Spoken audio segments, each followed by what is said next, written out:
You're listening to The World at 8 with Lynne Mozart.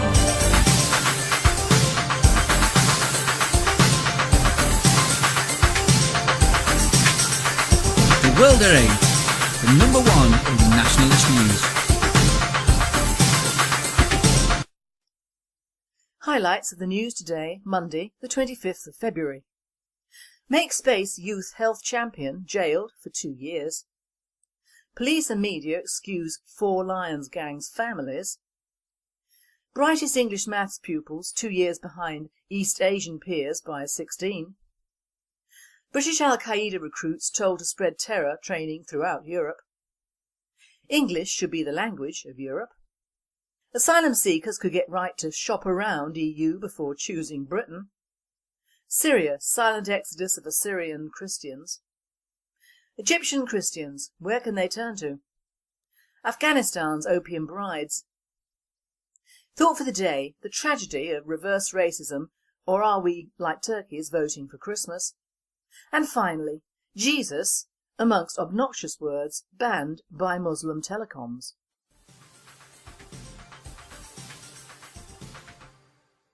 UK News. Make Space youth health champion jailed for 2 years. Make Space, a £4 million national programme launched by National Charity for Children in 2002 and featuring youth ambassador Lily Allen, has seen one of their young health champions jailed for 2 years.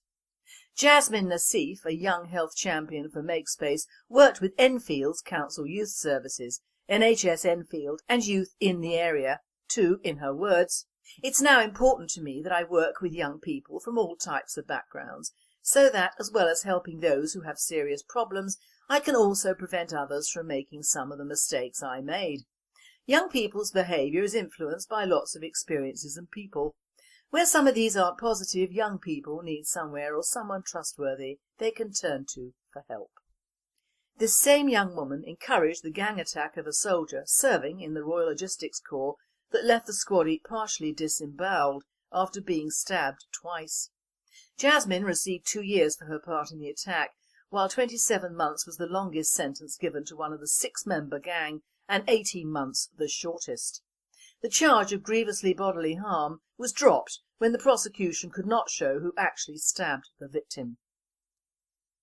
A World at 8 writer said, "It's time we British quit mollycoddling these criminals and do what is done in other countries. Every member of a criminal attack such as this would have been charged with attempted murder and found guilty of the same. They should not have been let off with a slap on the wrist." I worry now about this shining example Jasmine Nassif has displayed to the youngsters for when she was touted as a role model. Police and media excuse Four Lions gang families. The media and our police forces are at it again. The media have dubbed us Four Lions the Muslims convicted of planning the biggest terrorist atrocity the UK ever faced. The same as the inept homegrown terrorists of a recent satirical comedy film of the same name. One headline went so far as to say, "Were led by 23-stone jihadi named Chubbs, who stayed home researching anarchist cookbook online because he was too fat to carry weapons." At the same time, the police have downplayed the role of the convicted terrorists' extended families in not reporting them to the police, claiming they were trying to get the boys home and away from the terrorist training camps in Pakistan and Afghanistan. At no point during the 18-month investigation by the West Midlands Counter-Terrorism Unit did anyone in Birmingham's Muslim community inform on the behaviour of Irfan Nasir, Irfan Khalid and Ashik Ali, raising questions over the health of relations between officers and community leaders. This was despite the fact the families of 4 other young men recruited from Sparkhill all intervened to bring them back home the moment they found out the real reasons for them travelling to Pakistan. Our World at 8 reporter said, ITV even stressed that these 4 men collected money from members of their communities during Ramadan who didn't know what it was being used for. The community knew the plotters were sending people to jihad terror training camps in Pakistan, but did nothing. Could it be because far more people in the community than anyone would like to admit hold to the same ideology as that of the plotters. Brightest English maths pupils 2 years behind East Asian peers by age 16. England's brightest pupils failing to keep pace with world's best, Institute of Education study shows. The Guardian reports that research undertaking at the Institute of Education, University of London, shows England's brightest pupils are 2 years behind the best in countries such as Hong Kong and Taiwan by the time they take their maths GCSE, research shows. It reveals England's cleverest pupils can match their peers in leading East Asian countries at the age of 10, but then fall behind. The researchers concluded that England should focus on helping all youngsters with their maths skills at an early age. English policymakers should concentrate on reforming maths in the early primary and preschool years, as well as ensuring the brightest youngsters are stretched in the secondary school. A World Date reporter states, "This is what happens when the government and education system moves to dumb down our own children. It would seem much easier to elevate a few and shove aside others rather than seek to elevate all children." City University London removes Muslim Friday prayer room. City University in London has been accused of discrimination by a group of Muslim students after it closed a dedicated room used for Friday prayers. A group of students have formed Muslim Voices on campus, calling on the university to reverse its decision. The group said it was being unjustly targeted.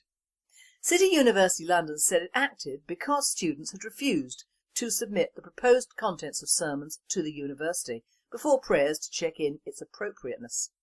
In one sermon which was recorded, the speaker said, "The Islamic State teaches us to cut the hand off the thief. Yes, it does. It also teaches us to stone the adulterer. When they tell us that, the Islamic State tells us and teaches us to kill the apostate. Yes, it does." A nationalist spokesman commented, "Why encourage this sort of talk in our own universities? They're not reacting rationally, but then that would not be normal for these people, would it?" Don't give my lazy daughter a £400,000 home, make her get off her backside and work. The father of notorious benefits mother speaks for Britain. Few people, if anyone, have come out in support of Miss Frost, who first fell pregnant when she was 14. Over a 4-week period, Miss Frost will receive £3,463.68. Over the course of a year, the figure will give Miss Frost an annual income of £45,027.84. So this week the Daily Mail sought out her father to seek his views. Royston Frost, 72, who is angry and ashamed of his daughters, confesses he doesn't even know the identity of the fathers of 2 of his daughter's 11 children. Ever since she had her first child, she hasn't been able to work because she's had to look after all those kids. She should have got off her backside and got a bloody job like the rest of us. Well said, Daddy. Wives duped and dumped by holiday grooms. For many Indian and Pakistani women, the chance to marry a foreign husband and a possible new life in the West sounds like a dream come true. Often the reality is all too different. A foreign husband of Asian origin is considered a catch in India and Pakistan. Families associated with improving their status in the society.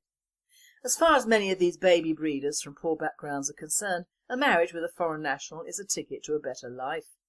In reality, however, it turns into a nightmare for a significant number of them. Saba, the 24-year-old mother of a 14-month-old boy, was abandoned by her husband and is currently supported by the local authorities in Britain. "My husband's family proposed to me through a marriage bureau in Lahore," Saba told Deutsche Welle. "They seemed very nice and we soon got engaged. 6 months later the family came to Pakistan and we got married. In the same month I conceived a child." It was only 7 months after the marriage that Saba finally got a visa and travelled to meet her husband in London. She was abused and treated like a maid, being forced to do all the chores in the house even though she was carrying a baby. "My husband didn't even accompany me to the hospital for my health checkups. He was not even with me in the hospital on the day I delivered our son." She was taken back to Pakistan on the pretext of introducing their son to the extended family and relatives. Once there, she was persuaded to let the son accompany her husband for a day trip to the relatives. That very day, her son was abducted by her husband and taken back to London. A World Date writer comments, "I am sorry for her, but this has been going on for so many years. and shows the mentality of Islam and their methods when colonising. This is just another fine example of the Asian enrichment of our country. Family numbers should be limited.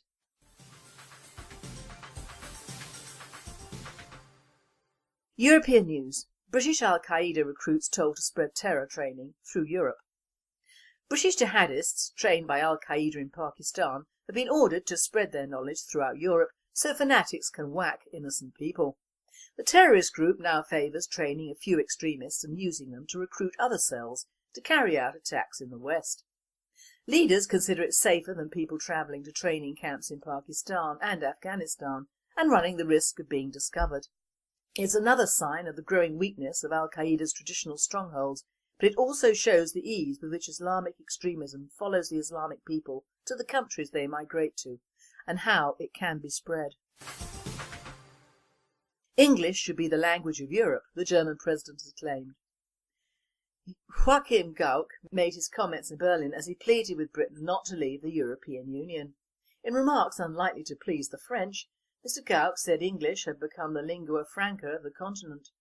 One of the main problems we have in building a more integrated European community is the inadequate communication within Europe, he said. It is true to say that young people are growing up with English as the lingua franca. However, I feel that we should not simply let things take their course when it comes to linguistic integration. More Europe means multilingualism. I am convinced that feeling at home in one's native language and its magic, and being able to speak enough English to get by in all situations and at all ages can exist alongside each other in Europe. Mr Gauck also pleaded with Britain to stay in the EU. Referring to David Cameron's pledge of an in-out referendum on the EU, Gauck said in a keynote speech, "Dear English, Scots, Welsh, Northern Irish and new British citizens, we would like to keep you. We need your experiences as the country with the oldest parliamentary democracy. We need your traditions, your soberness and your courage." A World-Date writer comments, bless him. However, it is his countrymen and others who are importing so many different cultures into Europe that they're probably killing the goose that laid the golden egg of language. Asylum seekers could get rights to shop around EU before choosing Britain. Britain could be forced to accept a flood of young asylum seekers who are allowed to shop around for the best nation to settle in. A key advisor to Europe's most powerful judges believes that the UK should lose its current right to send refugees back to the EU country they first arrived in. Luxembourg's Advocate General Cruz Vellelon said yesterday that asylum seekers under the age of 18 should not be sent back to where they first landed if they are on their own. The Spanish-born lawyer admits that it could lead to the undesired effect of allowing youngsters the chance to pick and choose where they want to go in the European Union. A World-Date reporter states, "This Spanish twit wants hauling up by his cojones."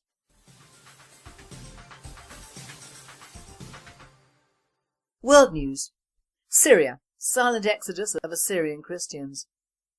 The Christian Post reports, in the midst of terrible war and chaos, Syria's Christian minority is facing insurmountable challenges due to distinct persecution. Vicious attacks are being made by militant Islamists and criminals, resulting in a massive exodus of believers who are being forced to flee the country. According to Archdeacon Emmanuel Ukana of the Assyrian Church of the East, who is trying to cope with the overwhelming refugee crisis, Christians in Syria are fleeing en masse from threats, kidnappings, rapes and murders. Behind the daily reporting about bombs, he says, there's an ethno-religious cleansing taking place, and soon Syria will be emptied of its Christians. Although the official number of Assyrian Christians who have already fled is not known, hundreds are crossing the border into Turkey and Lebanon daily. Sadly, these panic-stricken refugees have faced horrific circumstances and ongoing threats. Some point to a government that failed to protect them, others to the Islamist rebels who drove them out. One woman explained that her husband and son were shot in the head for no reason. "Our only crime is being Christian," she responded. Egyptian Christians, where can they turn to? One solution for the Copts of Egypt is to give up their country and migrate to free and democratic states, as the Egyptian Jews did years ago. So states Dr. Ashraf Ramallah in a recent interview with Israel Today writer Brian Jones. Dr. Ramallah went on to describe life for Egyptian Christians under the Muslim Brotherhood. The plight of the Egyptian Christians today entails Christian women living in fear of attacks by Muslim gangs because they don't wear the veil. As before, Christians are subject to open discrimination by Muslim Koran adherents who frequently commit acts of destruction of Christian property and routinely threaten and take the lives of Copts. Muslim mobs randomly bomb church buildings, set them on fire or use bulldozers and hatchets to demolish them. This violence has now accelerated under Morsi. Worshippers coming and going from church are at high risk from never returning home, a familiar scenario for Copts. In this new political climate, the Muslim nemesis has been emboldened. Muslim vigilantes have now revived, unofficially, the anti-Copt Hamayuni decree of 1856. A World-to-Date reporter says, 1300 years and the Christians, the last true Egyptians, might be driven out of the Arab Republic of Egypt. What is the matter with these Muslims? Trouble and unhappiness must be in their genes. Too much of cousins meeting cousins, I believe. They're too inbred. Forward to defeat. During the Bush administration, there were only 2 American commanders of the International Security Assistance Force in Afghanistan. Under Obama, there have been 5. There's been a new ISAF commander nearly every single year that Obama has been in office. The only exception is 2012, when Obama was too busy trying to win an election to bother further sabotaging losing a war. General McKiernan's firing was put down to the need for fresh ideas. McKiernan was deemed too old school because he wanted to fight an old-fashioned war against the Taliban, while Obama Incorporated believed the war couldn't be won by beating the Taliban but by winning hearts and minds of Afghans. It was a fashionable and doomed strategy that required sacrificing the lives and limbs of thousands of American soldiers to political correctness. The old-school general who had once said, "I don't understand ever putting your men and women in harm's way without their having the full ability to protect themselves. That also means operating on actionable intelligence to defeat insurgents and protect your forces. That's how you keep your soldiers alive." He clearly was not Obama's man for that job. Afghanistan's opium brides. While opium trade might be lucrative for some of those involved, many find themselves at the losing end. Daughters of farmers who find themselves desperate and indebted are used as little more than currency. To provide for their families, many Afghan farmers turn to relatively lucrative practice of poppy cultivation. Initial capital costs for items such as seeds can be high. Many are forced to take loans from unscrupulous lenders, the drug lords and the Taliban among them.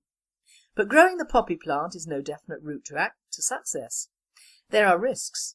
While the government's eradication programme may not be far-reaching, those farmers that do feel the brunt are left with bare earth and no way to settle their debts. Some resort to bartering their daughters in marriage to settle the loans. These daughters are known as the loan brides or even opium brides.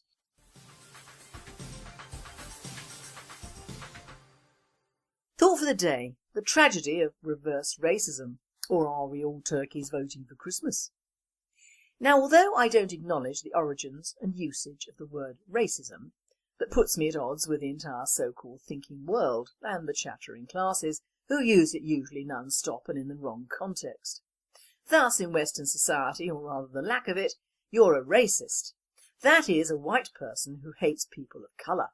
If you voice any views, however moderate or concerned they are, on a situation that involves a person or people of differing ethnicities. That is a fact.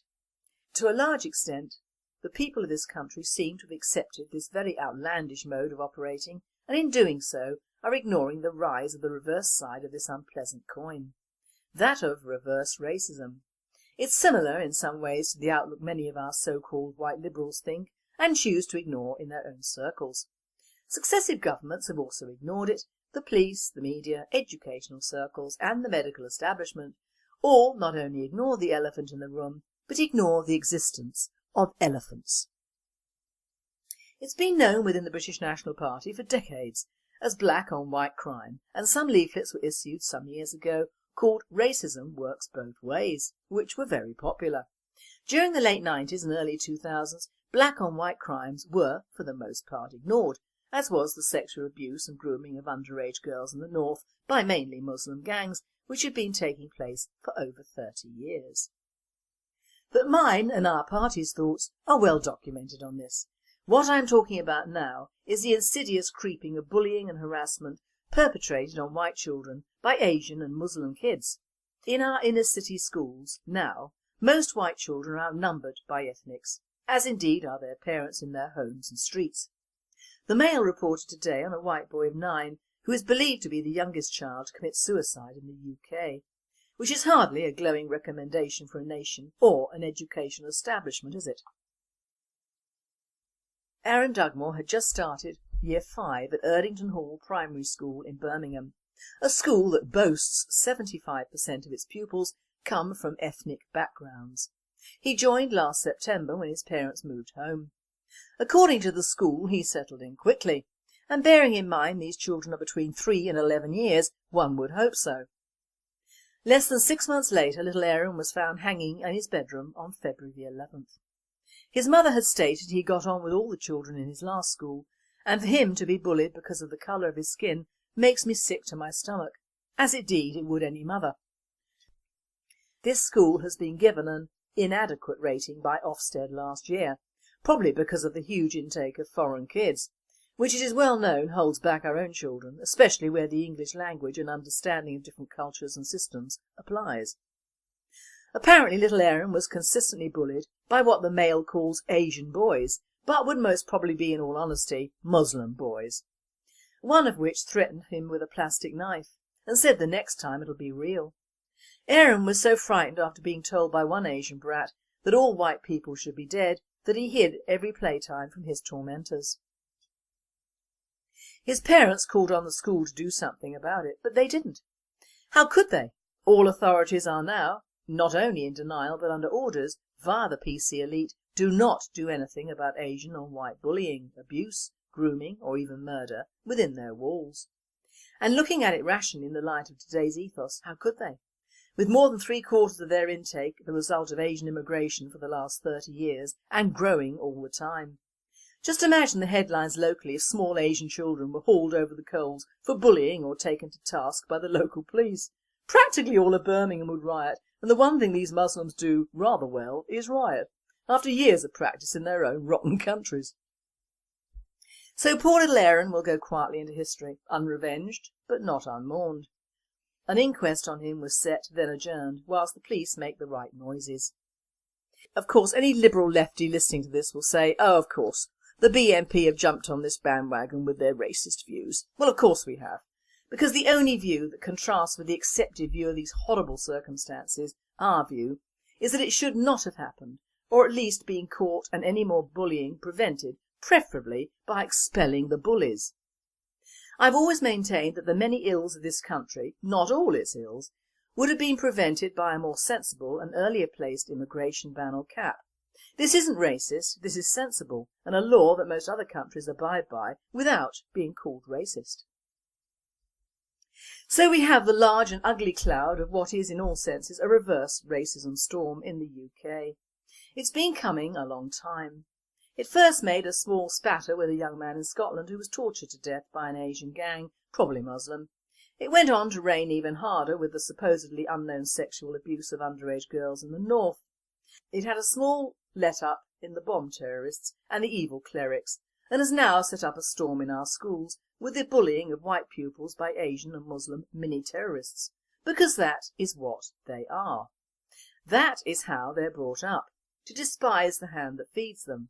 That is the nature of the animals we have allowed into our midst, the nature of the animals who suck from the bosom of our government and our people. In fact, I'm struggling with the similarities to animals here. As an animal lover, I see that animals, whether wild or domestic, are not as loathsome as these people, whom I, for one, despise. Animals do not behave that way within their own species. They may kill to eat or survive, but in my book an animal is way above the pecking order of Muslim, and you can quote me any time on that one. PC it may not be, but I am allowed my thoughts. The proof of the pudding is in the eating, and this little Aaron is the tip of an iceberg, believe me. There must be thousands of bullied white children of this impressionable age who are too frightened to say anything. Remember, at this age the world is a very small place, and school occupies 90% of your little world. They're not at the age where propaganda has made them multi-ethnic in outlook, or indeed probably prefer ethnics to your own white race. Not for them the young slappers who only go with Parky's brigade, or the would-be black rappers and gangsters who peddle their filth on every street corner. Not for them the multi-ethnic birthing brigade who get their own flats the more colours they produce, or on a higher level the music industry and the fashion industry who would make money out of their own grandmothers if able, and to whom the ethnic bandwagon is heaven sent. No, these poor little kids will go on being bullied because their parents' hands are tied, and so are the teachers. And so are ours. Why? Reverse racism is at its very best, my friends, alive, well and thriving in England. These Asian kids will go on bullying and will be encouraged to do so by their families. It's in their culture. They speak only their own language at home, they eat their own food, and they wear their own form of clothing. All that they would do in their own countries they came from. It makes no difference to them. It's home from home. And governments and us have left them alone to develop this Gaza Strip mentality. You can see it in the areas they move and procreate from. Bazaars, odd clothes, awful smelly food, noise, and in total a completely new and unintegrated peoples living in our midst. They don't want to integrate. They want to conquer and outbreed us. Out of the mouths of babes, and what did that Asian kid say to Aaron? All white people should die. Now if a white child had said that to a little Muslim brat, the police would have been round at his parents and all hell would have been let loose. Reverse racism at its most fascist and terrible. There's also a picture of which we as English should be thoroughly ashamed in the Mail today. That of the usual liberal head teacher who apparently lived in Pakistan at one stage, surrounded by a horde of Asians and Eastern European children at a school which boasts that not one pupil has English as a first language. Alias in franglais, not as their mother tongue. Oh, I'm so proud. And if you believe this, you'll believe anything. This dump is in Peterborough, of course, and we all know Lincolnshire is now lost as well. Apparently London will send more of their immigrant populations to Lincolnshire as the cap on housing benefits loom, and the poor things cannot go home where there aren't any benefits, can they? Reverse racism working again. The English have to take benefit caps, reductions and stops altogether and can't move around the country even though they were born here. But the ethnics can, and they do. They say a black man's behind's never fair, but this is taking it to new heights of unfairness, where the indigenous population are not only paying for these people, their own voted in governments are paying, and they're voted on councils. Are we like turkeys voting for Christmas? Yep, we are. It would seem that we have a man-made disaster waiting on the sidelines. With the disastrous EU directive accepting even more Eastern Europeans into this country, many of which will not be Christian, many of which will be diseased and poor with no means of support, this situation will get worse. So will our society still be operating on reverse racism? That is, anything an ethnic can do he can get away with, but if a white guy does it, he won't. Now, to all of you lefties who think that racism is the prerequisite of the right, what is operating here is nothing short of the reverse side of the racist coin, and it is being operated to a large extent by you, the left, the Marxist media and everyone throughout the entertainment industry, corporations, conglomerates, councils and services. That of an almost vicious intent of slamming down the white races who have been born, worked and lived in this country for hundreds of years. I heard some Pakistani idiot with a Scottish accent on my husband's radio this morning, stating that we've always had immigration. I almost lost the plot. No, we have not always had immigration. We, like so many other European countries, have had people who have come to work here and settle, but for the most part they were fellow Europeans with the odd ethnic. They were not entire tribes and villages from the third world hell-bent on colonising us. The English of old didn't even like the sodding French, let alone Johnny Foreigner, so Mr Scott's Pakistani or whatever, go back to school. What gets my goat is that most immigrants, even these appalling little Asian scroats who have been racist bullying and should be got under race hate crimes, are under the impression that they have right on their side. They do not. They may have our governments, the establishment and various idiots on their side now, but my message to them is: you are not English or British, you are foreign and here under sufferance at the moment. Your children do not have a right to be educated here, as you haven't contributed to the education system. Our health system is ours, not yours. Go home if you're ill. Our houses, land and businesses, which used to be ours, will be so again. Sexual abusers, paedophiles, rapists, murderers, thieves of any sort will be prosecuted as if you are white people and not treated any differently because of your colour or your religion.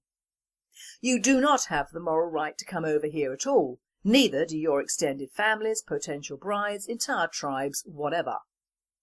If you are allowed to come over here, you will learn English before you come, and you will dress the Western way or conform in some way to our way of life.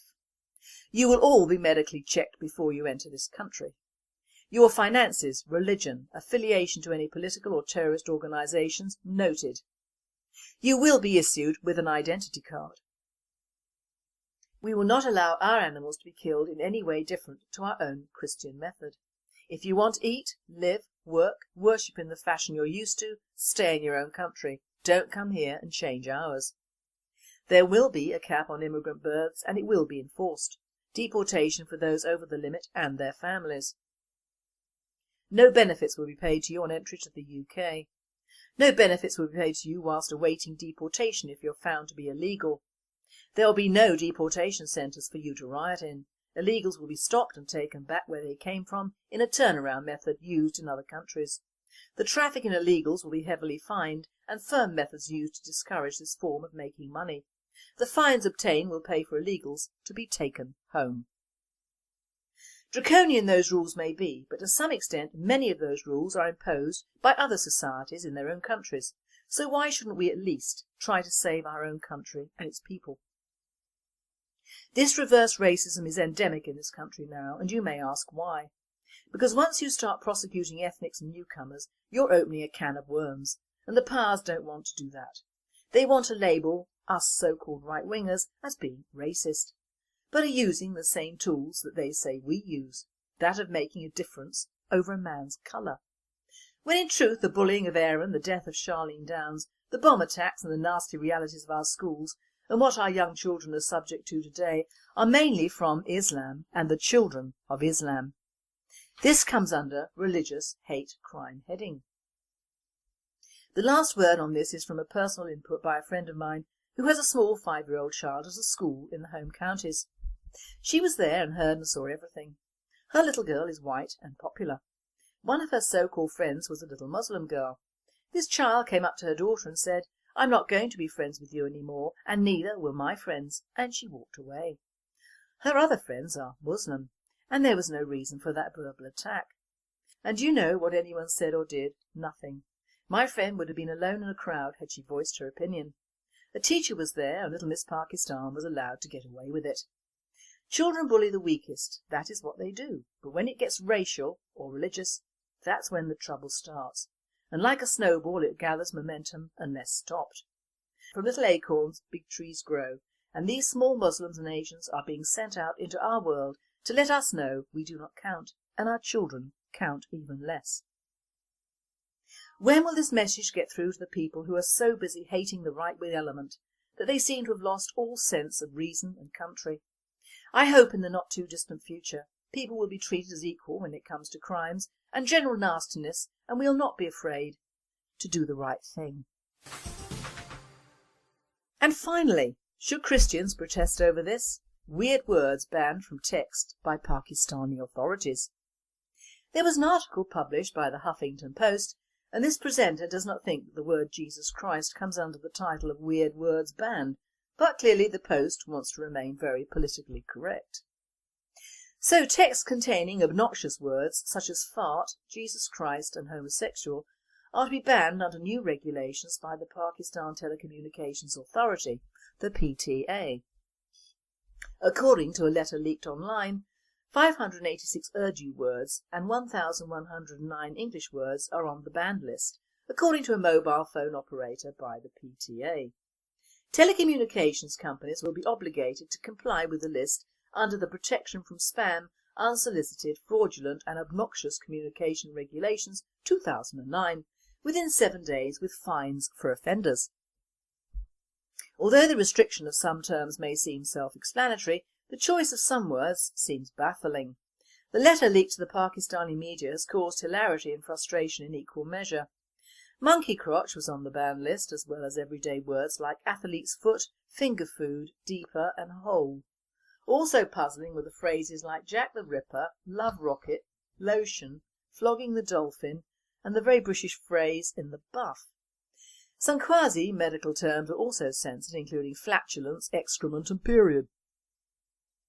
After the list has been implemented, mobile phone operators will then have to submit a monthly report to PTA detailing the number of blocked text messages. Text message spam is a problem in Pakistan, with unsolicited texts cluttering up inboxes. Around 100 million people are estimated to have their own mobile phones in that country. Apparently the list of banned words caused laughter on Twitter, with some tweeters seeing it as a challenge. This presenter says, "If one of these words had been the Prophet Muhammad, I doubt if these tweeters would have seen it as funny or a challenge. We Christians are too soft over our religion and rarely get angry at all. Turn about face and there'll be riots all over the world if we banned Muhammad from mobile phone users in this country, which would be a good way to go, I feel. Paybacks are hell. We could pay our national debt back in a matter of months from the fines." You've been listening to The World at 8. I am Lynne Mozar and I wish you all a very good night. Afghanistan. At no point during the 18-month investigation by the West Midlands Counter-Terrorism Unit did anyone in Birmingham's Muslim community inform on the behaviour of Irfan Nasir, Irfan Khalid and Ashik Ali, raising questions over the health of relations between officers and community leaders. This was despite the fact the families of 4 other young men recruited from Sparkhill all intervened to bring them back home the moment they found out the real reasons for them travelling to Pakistan. Our World at 8 reporter said, ITV even stressed that these 4 men collected money from members of their communities during Ramadan who didn't know what it was being used for. The community knew the plotters were sending people to jihad terror training camps in Pakistan, but did nothing. Could it be because far more people in the community than anyone would like to admit hold to the same ideology as that of the plotters, with a slap on the wrist? I worry now about this shining example Jasmine Nassif has displayed to the youngsters for when she was touted as a role model. Police and media excuse 4 Lions gang families. The media and our police forces are at it again. The media have dubbed us 4 Lions, the Muslims convicted of planning the biggest terrorist atrocity the UK ever faced. The same as the inept homegrown terrorists of a recent satirical comedy film of the same name. One headline went so far as to say, "Were led by 23-stone jihadi named Chubbs, who stayed home researching anarchist cookbook online because he was too fat to carry weapons." At the same time, the police have downplayed the role of the convicted terrorists' extended families in not reporting them to the police, claiming they were trying to get the boys home and away from the terrorist training camps in Pakistan and Afghanistan.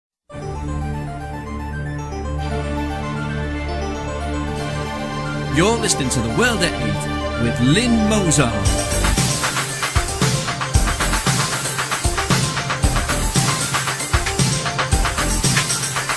The World at 8, the number 1 in nationalist news. Highlights of the news today, Monday the 25th of February. Make Space youth health champion jailed for 2 years. Police and media excuse 4 Lions gangs families. Brightest English maths pupils 2 years behind East Asian peers by 16. British Al-Qaeda recruits told to spread terror training throughout Europe. English should be the language of Europe. Asylum seekers could get right to shop around EU before choosing Britain. Syria, silent exodus of Assyrian Christians. I can also prevent others from making some of the mistakes I made. Young people's behaviour is influenced by lots of experiences and people. Where some of these aren't positive, young people need somewhere or someone trustworthy they can turn to for help. This same young woman encouraged the gang attack of a soldier serving in the Royal Logistics Corps that left the squaddy partially disembowelled after being stabbed twice. Jasmine received 2 years for her part in the attack, while 27 months was the longest sentence given to one of the 6-member gang and 18 months the shortest. The charge of grievously bodily harm was dropped when the prosecution could not show who actually stabbed the victim. A world-date writer said, "It's time we British quit mollycoddling these criminals and do what is done in other countries. Every member of a criminal attack such as this would have been charged with attempted murder and found guilty of the same. They should not have been let off. Egyptian Christians, where can they turn to? Afghanistan's opium brides." Thought for the day: the tragedy of reverse racism, or are we, like turkeys, voting for Christmas? And finally, Jesus, amongst obnoxious words, banned by Muslim telecoms.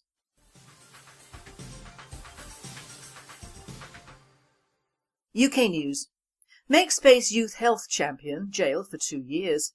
Make Space, a £4 million national programme launched by National Charity for Children in 2002 and featuring youth ambassador Lily Allen, has seen one of their young health champions jailed for 2 years.